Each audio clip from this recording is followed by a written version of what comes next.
Hi guys, welcome back to my channel Sudhapani YouTube channel. So ఇదైతే కార్తీక పౌర్ణమి రోజుది vlog. So చాలా days అయిపోయింది video post చేయక, ఐఎమ్ సారీ. సో పెళ్ళి వల్ల వీడియోస్ అయితే ఏం పోస్ట్ చేయలేకపోయినా, అండ్ ఇప్పుడు ఫ్రీగా ఉండబట్టి ఒకటి తర్వాత ఒకటి వీడియోస్ అయితే పోస్ట్ చేస్తున్నాను. అండ్ కార్తీక పౌర్ణమి రోజు నేను ఎలా పూజ చేసుకున్నానో మీ అందరికి చూపిస్తా. ఆల్రెడీ లాస్ట్ టైం మీరు ఆల్రెడీ చూసుంటారు వ్లాగ్లో. ఎవరైతే నన్ను ఫస్ట్ నుంచి ఫాలో అయ్యే వాళ్ళు ఉంటారో వాళ్ళకి తెలిసిన పూజ విధానం ఏంటిదో అవన్నీ. సో ఈసారి కూడా వ్లాగ్ అయితే తీసాను. ఫస్ట్ అయితే ఇంటి ముంగడ మంచిగా ముగ్గులు అయితే వేసుకున్న తర్వాత ఇంట్లో అయితే పూజ అయితే వేస్తున్నాను. ఆల్మోస్ట్ నేను 3 o'clock లేసి పూజలు అవన్నీ వేసుకునేసరికి ఇంట్లో కంప్లీట్ అయ్యేసరికి 4:30 అలాగైంది. ఇంకా ఇంట్లోనైతే తులసి చెట్టు దగ్గర తులసి చెట్టు ఇంకా ఉసిరి చెట్టు రెండు కలిపి పూజ అయితే చేసుకున్నాను. నేనైతే తులసి చెట్లు ఉసిరి చెట్టు పెట్టేసి దాని దగ్గర నేను ఉసిరి దీపాలు, పిండి దీపాలు, ఇంకా నెయ్యి దీపము, ఇంకా 365 ఒత్తులు కూడా కాల్చాను.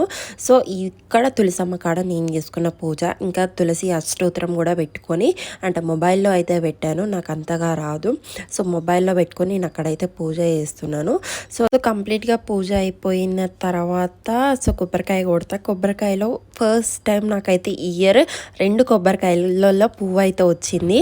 సో ఫస్ట్ తులసి చెట్టు దగ్గర కొడితే పువ్వు అయితే వచ్చింది, తర్వాత దేవుడి దగ్గర కొట్టినా సరే మళ్ళీ పువ్వు అయితే వచ్చింది.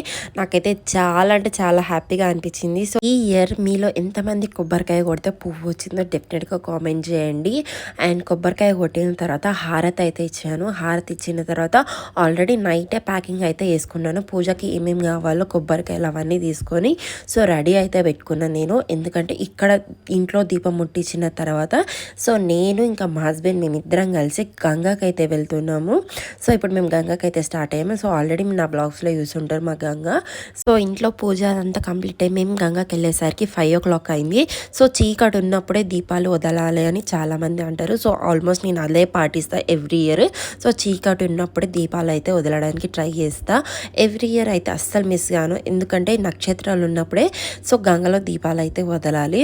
సో ఆల్మోస్ట్ నేను అలాగే చేస్తా ఎప్పుడైనా సరే. సో అక్కడ ఏం చేస్తున్నా అంటే శివలింగం వేసి దాన్ని అయితే పూజ చేస్తున్నాను. సో అక్కడ కంప్లీట్ ప్రాసెస్ మొత్తం చూడండి.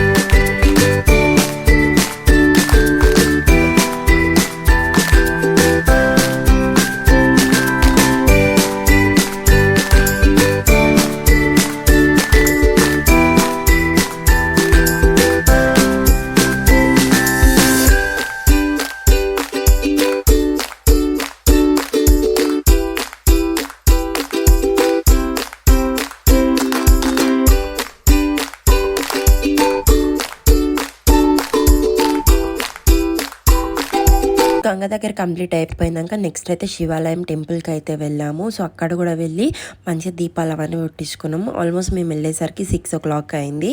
ఇంకా అక్కడ కూడా నెయ్యి దీపాలు, ఉసిరి దీపాలు, ఇంకా 365 ఒత్తులు ఇంకా మొత్తం ముట్టించుకొని కరెక్ట్ హారతి టైంకి వెళ్ళాము. ఇంకా అభిషేకం కూడా చాలా బాగా జరిగింది, దర్శనం కూడా చాలా బాగా అయింది.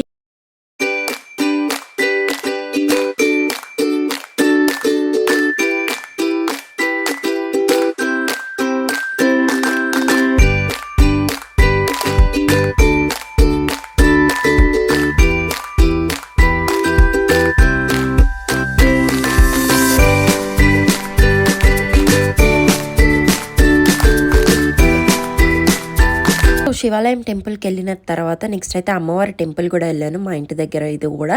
సో ఆ రోజు ఫ్రైడే వాడడంతో ఎందుకో వెళ్ళాలనిపించింది, వెళ్ళాను. సో అక్కడ కూడా పబ్లిక్ అయితే చాలా మంది ఉన్నారు. సో అక్కడ కూడా మంచిగా దర్శనం అయితే చేసుకు. సో ఇది నా కార్తీక పౌర్ణమి బ్లాగ్. ఎలా నచ్చిందో కామెంట్ చేయండి. And bye.